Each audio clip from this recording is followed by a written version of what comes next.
Começa agora. Diário Econômico. Um oferecimento do Canal Rural. Uma análise das principais informações que impactam os mercados, A economia global e do Brasil. Apresentação Marco Caruso. Bom dia e bem-vindo de volta ao seu Diário Econômico. Hoje é segunda, 17/7/23. A gente terminou a semana passada com um claro aumento do apetite dos investidores por ativos de risco. As bolsas, moedas de países emergentes e as commodities valorizaram, enquanto a gente viu os juros dos títulos do Tesouro Americano recuando. A história básica foi uma soma de crescimento robusto da atividade econômica, especialmente nos Estados Unidos, com uma desaceleração da inflação de forma disseminada aí pelo globo.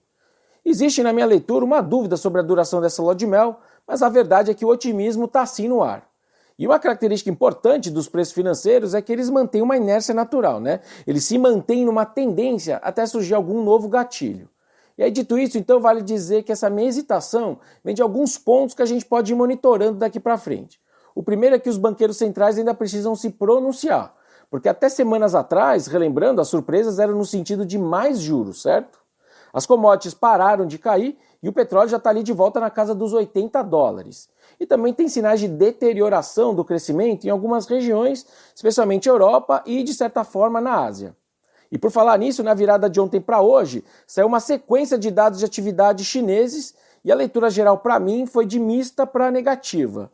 O PIB deles cresceu 6,3%, que é um bom número per se, mas ficou abaixo do esperado pelos analistas.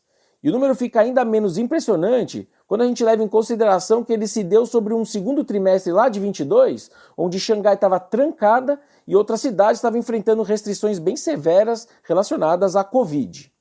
A produção industrial chinesa agora de junho, ela veio mais forte, é verdade, mas o varejo veio pior e os investimentos em ativos imobiliários afundaram quase 8% em termos anuais. Falando ainda então da agenda dessa semana, outro destaque fica com as vendas no varejo e a produção industrial, só que agora nos Estados Unidos. Parece que a gente vai ver mais um capítulo dessa bifurcação que tem acontecido em várias partes do mundo. Serviços e comércio, que são mais ligados à renda e ao mercado de trabalho, que segue forte, vão bem, obrigado. Já os setores que são mais sensíveis aos juros e ao crédito seguem estagnados ou até caindo. O que se vê, na verdade, é a demanda global por bens perdendo fôlego, inclusive com sinais de acúmulo indesejado de estoques. Eu vejo como uma certa ressaca pós-pandemia, quando a demanda naquela época lá bombou e o lado da oferta, de novo, naquela época, não dava conta. Só que agora o produtor parece que errou para o outro lado e o consumo diminuiu.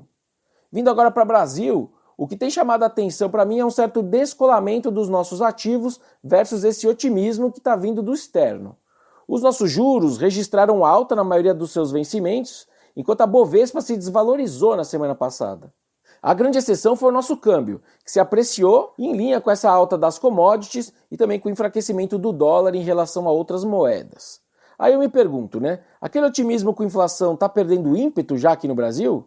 A postura mais cautelosa do Comitê de Política Monetária, o Copom, vai continuar prevalecendo na condução da Selic? Tem muitos juros precificados já de corte na curva? Vai ser bem importante, então, nessas discussões, checar o Boletim Focus do Banco Central que sai daqui a pouco. Fora isso, a semana de dados traz poucos subsídios nessa discussão.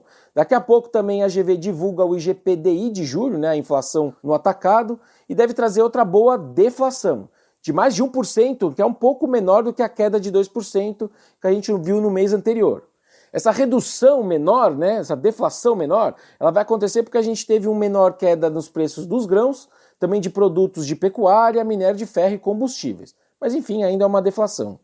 Hoje também sai o índice de atividade econômica do nosso Banco Central referente a maio. A gente estima uma queda de 0,2% sobre abril, que é ancorada na queda forte que a gente viu no comércio semana passada, mas em parte compensada pelo crescimento da produção industrial e da atividade também de serviços. Para terminar, como eu tinha prometido então na sexta, eu trago uma leitura mais geral sobre a nossa estimativa para o PIB então desse ano e para o segundo TRI.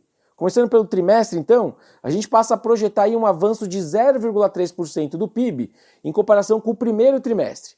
Mas a gente não mudou nosso número para o ano, que segue ali em 1,9%, que está abaixo do consenso e é pautado por um segundo semestre que, na nossa visão, vai ser pior do que o primeiro semestre desse ano. De modo geral, os maiores setores da economia parecem caminhar lentamente aí para ficar meio de lado. E isso acontece porque os efeitos dos juros altos sobre a economia, estão sendo parcialmente compensados pela resistência do mercado de trabalho e pelo aumento real da renda das famílias.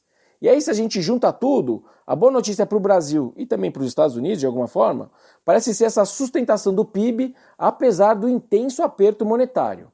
A má notícia é a leitura de que a política monetária ainda pode ficar em território contracionista por um tempo, nos dois países.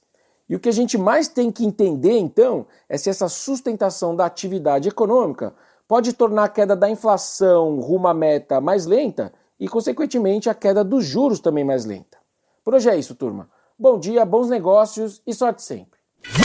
Você ouviu Diário Econômico. Um oferecimento do Canal Rural. Uma análise das principais informações que impactam os mercados, a economia global e do Brasil. De segunda a sexta, às 6 da manhã, no Spotify e YouTube.